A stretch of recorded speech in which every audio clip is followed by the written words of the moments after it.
Where I need to be. You're very close.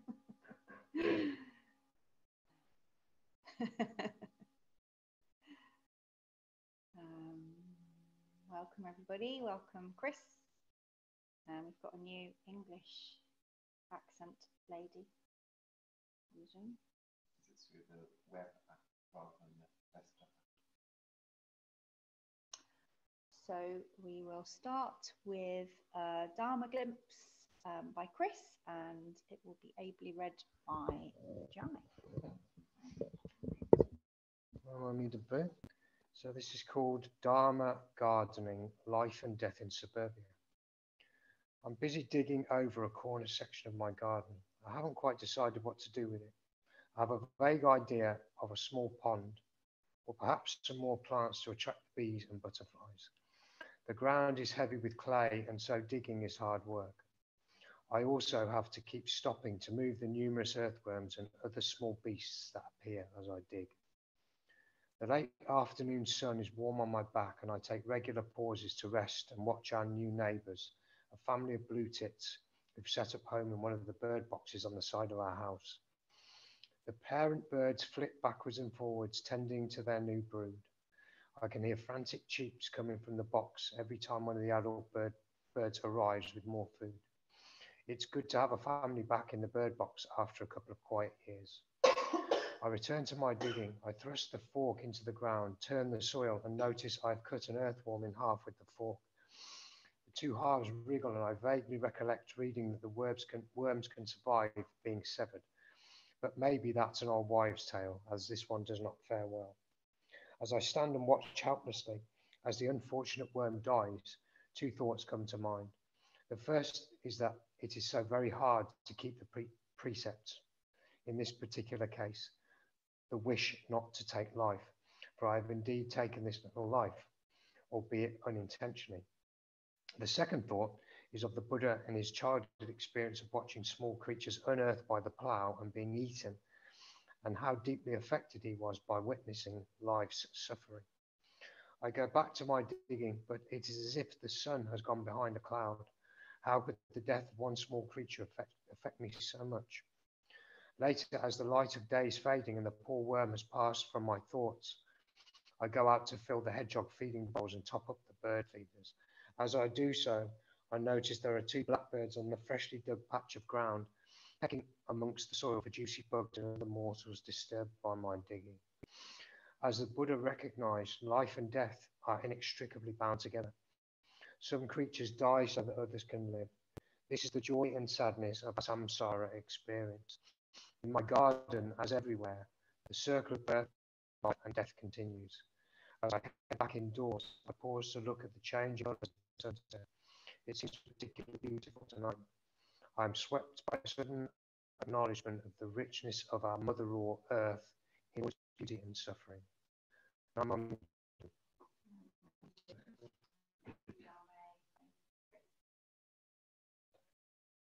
will sit quietly together, and we'll be ambitious tonight and do the medicine Buddha chant. Just slightly different one, you know, but which is on your bit of paper. It's the one right at the bottom. Tayata Om Bacon J, Maha Bacon J, Ratsa Samgati Sok. So I'll lead us in that chant. And we'll move through.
Hayata Om Bekenje Bekenje Maha Bekenje Rata Samukate Soha Hayata Om Bekenje Bekenje Maha Bekenje Rata Samukate Soha Hayata Om Bekenje Bekenje Maha Bekenje Rata Samukate Soha Hayata Om Bekenje Bekenje Maha Bekenje Rata Samukate Soha Hayata Om Bekenje Bekenje Maha Bekenje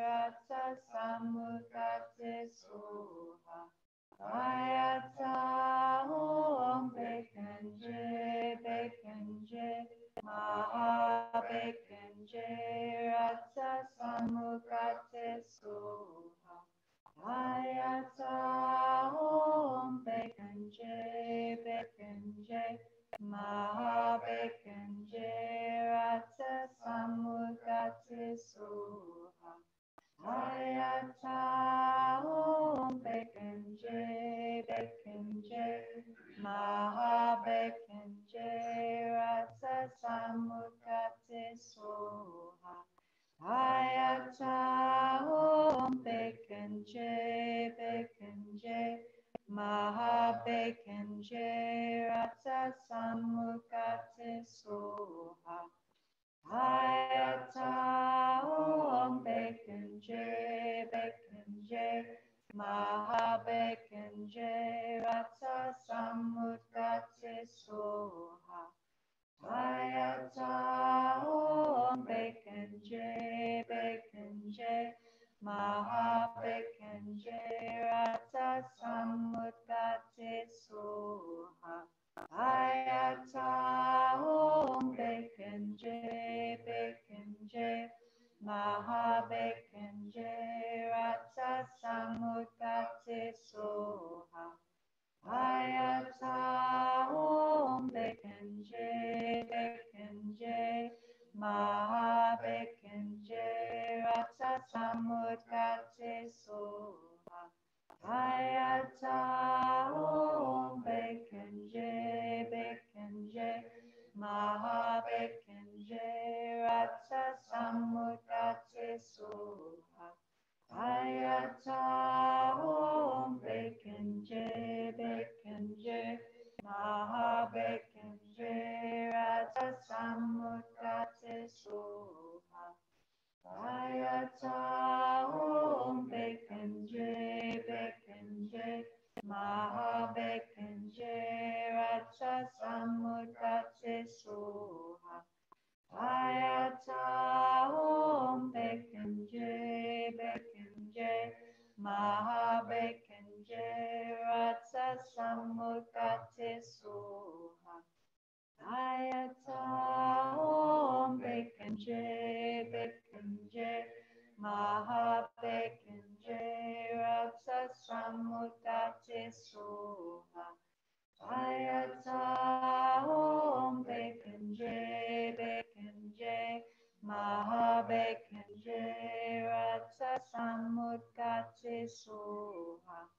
Hayata Om Bekenje Bekenje Maha Bekenje Rata Samukate Soha Hayata Om Bekenje Bekenje Maha Bekenje Rata Samukate Soha Hayata Om Bekenje Bekenje Maha Bekenje Rata Samukate Soha Hayata Om Bekenje Bekenje Maha Bekenje Rata Samukate Soha Hayata Om Bekenje Bekenje Maha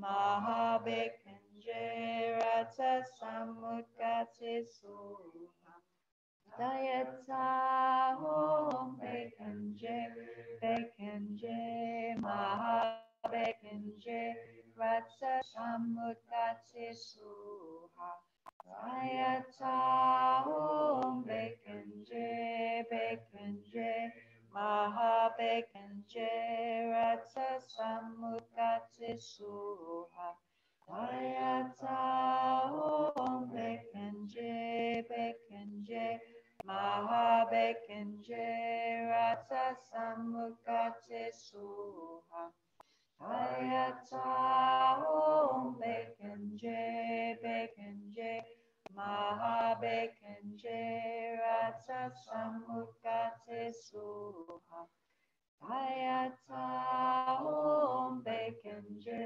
Bekanje Mahabekanje Rata Samudgati Suha Dayata Om Bekanje Bekanje Mahabekanje Rata Samudgati Suha Dayata Om Bekanje Bekanje Mahabekanje Rata Samudgati Suha Dayata Om Bekanje Bekanje Mahabekanje Rata Samudgati Suha Dayata Om Bekanje Bekanje Mahabekanje Rata Samudgati Suha Dayata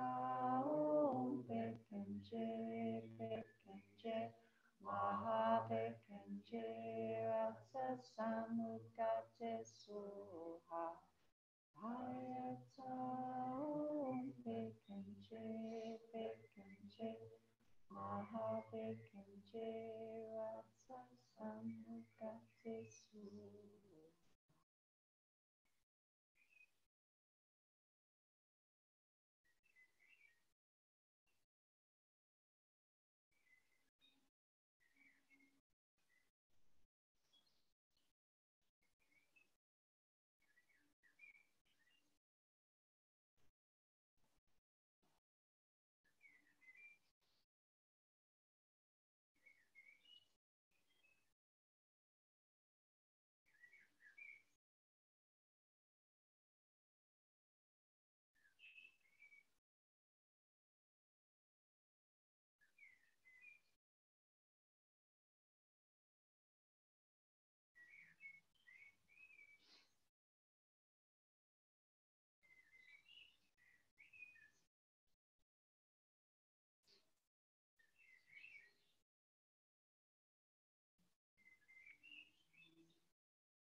For refuge, I go to the Buddha, For refuge, I go to the Buddha, the one who is awake and full of love. the one who is awake and full of love. Namo Buddhaya. Namo Buddhaya. For refuge, I go to the Dharma, For refuge, I go to the Dharma, all that guides us to wisdom and compassion. all that guides us to wisdom and compassion. Namo Dhammaya. Namo Buddhaya. For refuge, I go to the Sangha, For refuge, I go to the Sangha, those who live in the Buddha's light. those who live in the Buddha's light. Namo Sanghaya. Namo Sanghaya. With faith in the three jewels, With faith in the three jewels, I pray that I may not take life. I pray that I may not take life. With faith in the three jewels, With faith in the three jewels, I pray that I may not steal. I pray that I may not steal. With faith in the three jewels, With faith in the three jewels, I pray that I may not fall into sexual misconduct. I pray that I may not fall into sexual misconduct. With faith in the three jewels, With faith in the three jewels, I pray that I may not fall into wrong speech. I pray that I may not fall into wrong speech. With faith in the three jewels, With faith in the three jewels, I pray that I may avoid intoxication. I pray that I may avoid intoxication. No blame, No blame, be kind, be kind, love everything. love everything.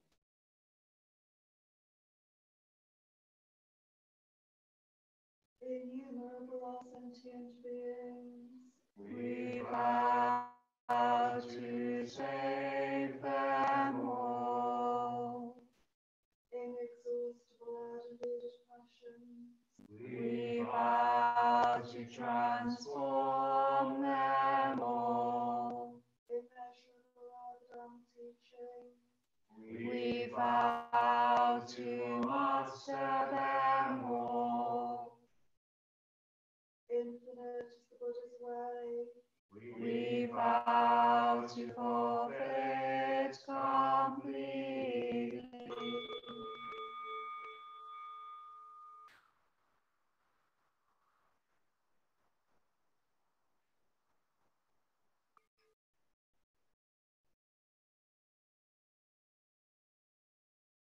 In the silence after chanting, I was listening to the blackbirds, and I was struck by how different every phrase was. That each one was fresh and unique.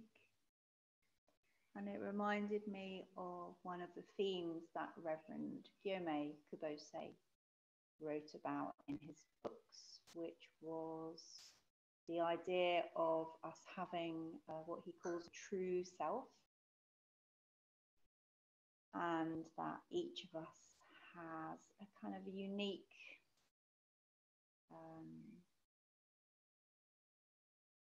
a unique upwelling of personality that expresses itself completely differently depending on who we are and what our histories have been, and that if we can let go of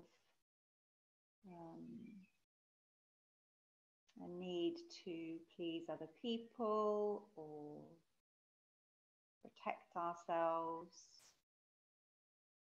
then what comes out is an expression of this true self. And I imagined it as like the blackbird song, that it's changing all the time, but it just unfolds out of us. It's not, we don't design it. It's almost what's there, what's left when everything kind of superfluous is sort of falls away. I was talking to my friend Mark this morning. Mark was involved in civil disobedience for a long time and spent some time in prison. And what he's doing at the moment is playing his saxophone for the first time in many, many years. He signed up to an improvisation classes, saxophone improvisation classes. And as he spoke about doing it, he just kind of lit up. whole being sort of lit up. And he said that he didn't understand why or what it was for or what benefit it would be, but that his calling at the moment was to make music.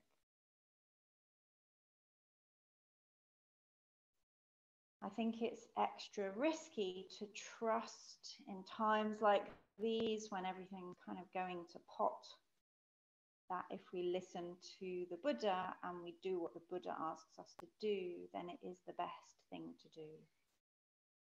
And that is true even when what we're being asked to do seems pretty boring or mundane or even selfish or small or insignificant. We can trust that the Buddha knows more than we do about how everything works. And that Mark's saxophone playing right now, even if nobody hears it, is somehow as valuable as that time in prison. And even as I say that, I'm like, really? Is that possible? And the Buddha says, yes.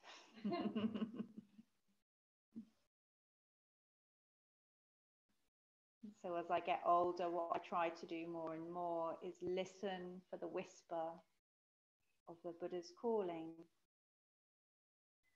and just do that. And often it's like, do the washing up, or write that email, or go and sit in the garden for half an hour with that book. Just trusting that if I keep listening and keep doing those things, that through me there will be more love in the world, because that's what the Buddha wants. Namo Amitabha.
offer this incense to Buddhas and Bodhisattvas throughout space and time. May it be as fragrant as earth itself, reflecting our careful efforts, our wholehearted awareness, and the fruits of understanding slowly ripening. May we all beings be companions of Buddhas and Bodhisattvas. May we awaken from forgetfulness, realize our true self.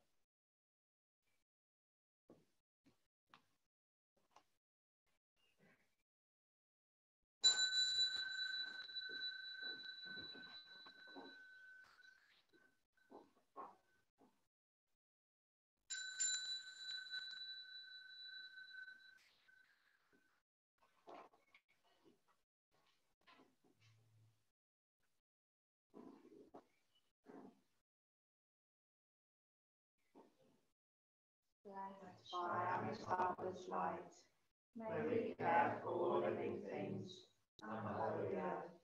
Namo